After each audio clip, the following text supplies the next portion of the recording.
président de la République, son Excellence Félix-Antoine Tshisekedi Tshilombo, est arrivé au pouvoir avec une vision sur le numérique et très rapidement, elle a été mise en œuvre à travers le plan national du numérique. Aujourd'hui, nous sommes 6 ans après et c'était vraiment une belle occasion que le Congo-Brazzaville et les organisateurs du salon OSIAN nous ont donné.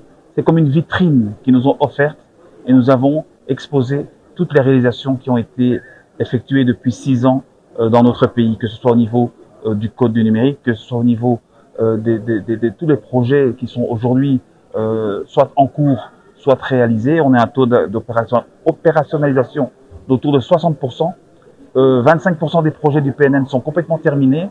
On aurait pu avoir plus, mais nous sommes déjà bien avancés. Je le rappelle, je l'ai dit, nous n'avions, quand nous sommes arrivés au pouvoir, ni plan, ni ministère, ni agence.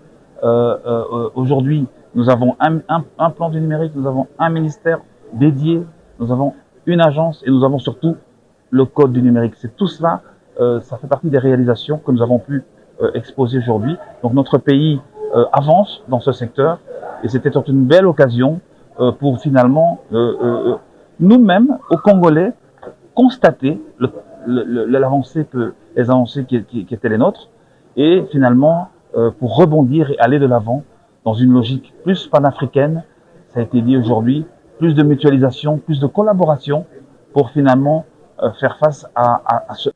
Et nous devons aller plus loin et participer avec les autres pays sur tout ce que nous pouvons faire, notamment dans le cadre de notre avantage géographique, parce que nous sommes au cœur de l'Afrique avec nos 9 voisins. On est un hub naturel.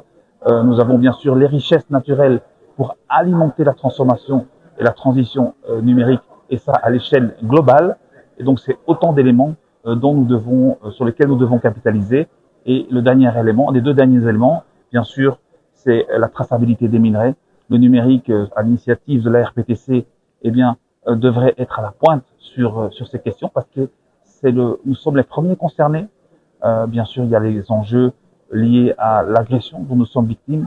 Et ce sont des choses qui peuvent, bien sûr, être réglées. Et enfin, l'intelligence artificielle, le grand chantier, la RDC, grâce toujours à la RPTC, en termes d'appui financier, va pouvoir mettre en œuvre des travaux pour nous doter d'une stratégie sur l'intelligence artificielle d'ici la fin de l'année, parce que nous devons là aussi capitaliser sur cette nouvelle technologie pour, bien sûr, mieux aborder et être en meilleure position pour aborder tous les défis de demain.